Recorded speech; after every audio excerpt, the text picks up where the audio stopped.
দেখো বাপ, বুড়ি বারবার রাগ করে চলে আসবে আর তুমি এসে শিলি যাবা, এভাবে তো হয় না। বাপা হিসেবে আমাদেরও খারাপ লাগে, কষ্ট হয়। সমাজের কথা না বাদই দিলাম। দেখো টনি, কথাটা শুনে খারাপ লাগলো, এটাই সত্যি যে তুমি বেকার ছিলে। তোমার শাশুড়ি তো কোনো মতো রাজি ছিল না, শুধু মেয়ে ভালোবাসে বলে তোমার সঙ্গে বিয়ে দিচ্ছে। ভেবেছিল শিক্ষিত ছেলে যে কোনো একটা চাকরি করে পাবে, কিন্তু সেরকম তো কিছুই হলো না। চাকরির জন্য তো আমি খাটছি, পরীক্ষা ইন্টারভিউ সবই তো দিচ্ছি, কিন্তু ইনকাম তো নাই না। সামান্য কটা ছেলে মেয়েকে পড়ি কটা টাকা হয়? তোমাকে এর আগেও বলেছি, এখনো বলছি, তুমি ঘর জমা হয়ে যাও। আমার বাড়িতে থেকে আমার বাচ্চা দেখাশোনা করবা, এটা কোনো মতেই সম্ভব না। আমি এখানে চলে আসলে বাকি কে দেখবে? যে কোনো বৃদ্ধাশ্রমে রেখে আসবা। কি আবার তোর বলছেন আপনি? আমি বেঁচে থাকতে আমার বাপ করে বৃদ্ধাশ্রমে যাবে না। এত দূরে তো তোমার মাকে নিয়ে থাকবা, এখানে কি করতেছো? আমি আমার বউকে নিয়ে যেতে এসেছি। কিসের বউ? কিসের অধিকার দেখাচ্ছ তুমি? যে স্বামী তার বউকে ঠিকঠাক ভাত খাবার দিতে পারে না, তার স্বামীর কোনো যোগ্যতা নাই। মায়া, সালমান ওই বাড়িতে যাবে না। কেন যাবে না? ও আমার স্ত্রী, ওকে আমার সাথে যেতে হবে। সালমা, সালমা, দেখি কোনো লাভ হবে না। আমি আমার মেয়েকে তোমার হাতে মার খেয়ে কি মরার জন্য পাঠাবে নাকি? মার খাও মানে? আরে তুমি জানো না, সেদিন পুরুষকে দুটো কথা বলে হয়েছে বলি পুরুষের গায়ে ছাতা লেগেছে। আর সেই রাতে আমার মেয়েকে ধরে মেরেছে। কি?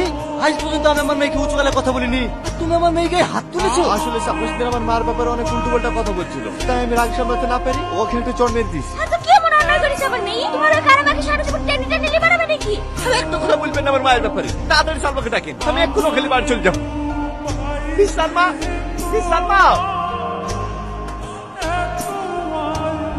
কি হলো, এত চিৎকার করছে কেন? এটা ভদ্রলোকের বাড়ি। সালমা, আমার ভুল হয়ে গেছে, তুমি আমাকে ক্ষমা করে দাও। আমি তোমাকে কথা দিছি, আমি আর কোনোদিন তোমাকে কিচ্ছু বলবো না। তুমি বাড়ি চলো। বললাম তো ও যাবে না, এক কথা কানে যায় না। না, ও যাবে, তুমি বাড়ি চলো না সালমা। মা বারবার তোমাদের জিজ্ঞেস করছে। হাত ছাড়ো বলছি। আমি যে নরক থেকে একবার বেরিয়ে এসেছি, সে নরক আমি আর জীবনেও ফিরে যাবো না। মানে? আমি আর তোমার সাথে সংসার করতে পারবো না। তোমার ওই কানা মার জন্য নতুন দাসী খুঁজি নাও। আর আমাদের ভালোবাসা? ভালোবাসা? আমার ভালোবাসা মেনটেন করার মতো সামর্থ্য তোমার নাই। বেরিয়ে যাও এই বাড়ি থেকে।